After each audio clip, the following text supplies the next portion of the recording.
Welcome to Fomo Consulting for your daily AMC stock analysis video on Monday, August 9th. Ladies and gentlemen, are we going on a rocket ride tomorrow? We'll find out shortly. The earnings are out and they're looking quite good. So as always, the apes are winning, diamond hands are winning. Most importantly, the retail investors winning. So if you find this video informative and entertaining, please like, share, certainly comment. Most importantly, subscribe. It's a newer channel and I'd appreciate the support. Let's get into the video. Thank you to each and every one of you who has liked, shared, commented, and subscribed. It means the world to me. Thank you. Start with a quote. If you don't know your numbers, you don't know your business. As the AMC earnings has come out here in just the last few minutes, they are looking very, very good. We'll get into that shortly. But at the end of the day, AMC, as much as it's a short squeeze play, it is also a real business and fundamentals do matter. So let's look at the broader market. Overall, S&P was down slightly, 4 points. Dow was down 106. A lot of discussion around, COVID yet again. NASDAQ up 24 points, and the Russell, which we are tied to very heavily, down 12.69. We detached ourselves today from the Russell 2000, and I'll show you that very shortly. But overall, big tech took a few hits. Obviously, you can see there's a lot of red in the market.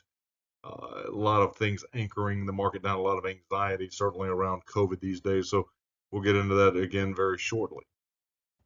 So again, AMC earnings coming out and a lot of earnings and volatility expected this week. So the earnings call is about to start.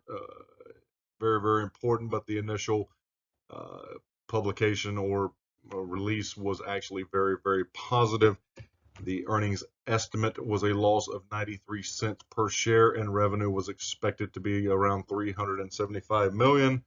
And AMC beat the crap out of both of those. The EPS is a loss of 71 cents, a huge beat, and the revenue was up substantially to 444.7 million versus the estimate of 375. So AMC is doing quite well. I'll be digging in probably more into the debt load that it is still carrying and see what they've done with all of the at the market offering money that they've certainly gathered and see what that's going to look like. That will be a fundamental catalyst going forward around FUD articles and what have you.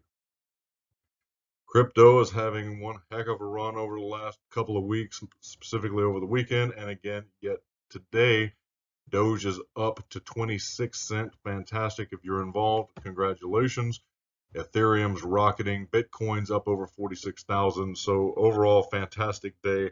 And a lot of the companies that kind of go along with crypto, Riot, Mar, what have you, had a decent day as well. Options always drive what's going on with AMC, especially as the week gets longer and later. You can certainly see around the $30 strike on the put side. You've got about 7,000 in open interest, but currently where we are in that 34, 35 level, that seems to be a very substantial level. You got about 16,000 in open interest on the call side at $35, and on the $40 strike, you've got over 10,000 in open interest. We'll see how the week plays out, but right now, currently where we are, seems to be a very consolidated area of puts and calls. If we can get to $40, that would be ideal and perfect.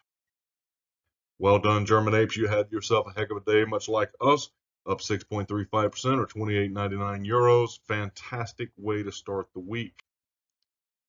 IWM, as you can see, we did separate ourselves from the broader market today due to the catalyst of earnings and expectations.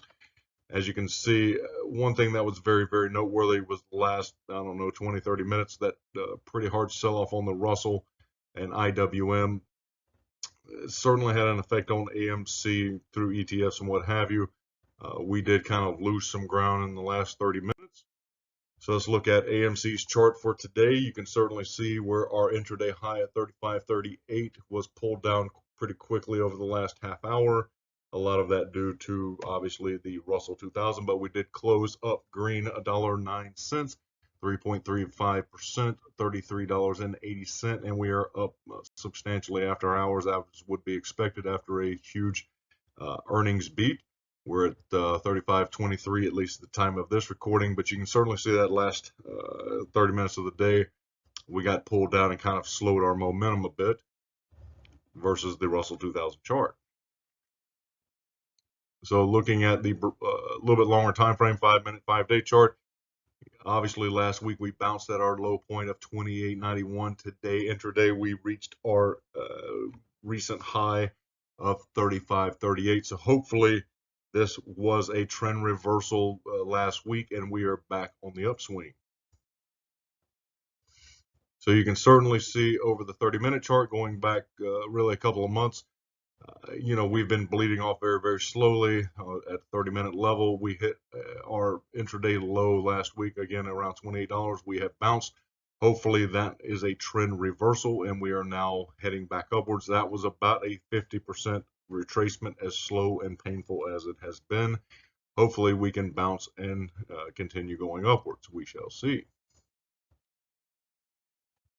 So again, on the daily chart, longer time frame, that $30 level of support could not be more important. We have bounced off of it more recently last week. Hopefully we are on an uptick and we will continue going upwards.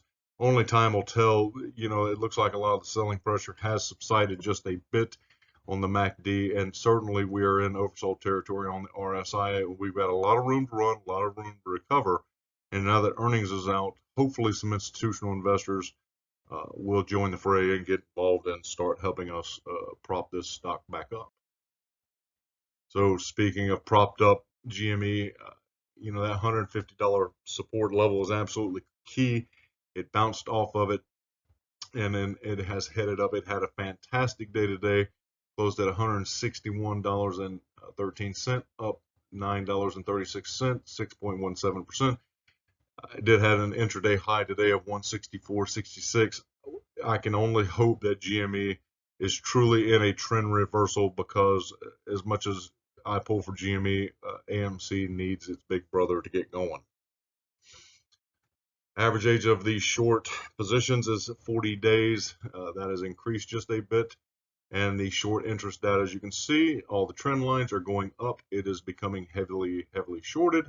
All of the indicators are going up. Let's look at the Ortex data. Shares on loan is 106 million. That has gone up substantially since Friday. Cost bar about the same. Utilization has gone up yet again. Again, I am shooting 95 or higher. To me, puts us back into the late May parameters. We are certainly at 16.13%, which is, again, that is the late May parameters, around that 16% range. Borrowed shares less than 1 million today. They returned 1.84 T2 settlement. Overall, you've got a couple more institutional investors, actually 4. You've got one more long only and then a few more long short, which would be hedge funds. Today's volume, 68 million, again, lower than I would like to see it, but hopefully tomorrow we can have a big volume increase. Short shares available according to Fintel at the time of this recording is 1.7 million with a borrow fee of 0.75.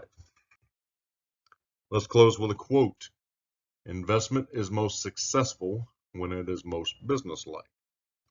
Today's earnings, the fundamentals around AMC are improving. Again, this takes away from the short thesis around why they're shorting it, that AMC is going bankrupt, or as Mr. Greenfield would say, 1 cent. That is not so. This business is improving, it is recovering, and it is doing fine work. And obviously the broader economy is certainly helping it out as well. So I want to thank you all for watching. If you found this video informative and entertaining, please like, share, certainly comment, and most importantly, subscribe. It's a newer channel, and I would appreciate the support. And I'll talk to you soon. Bye-bye.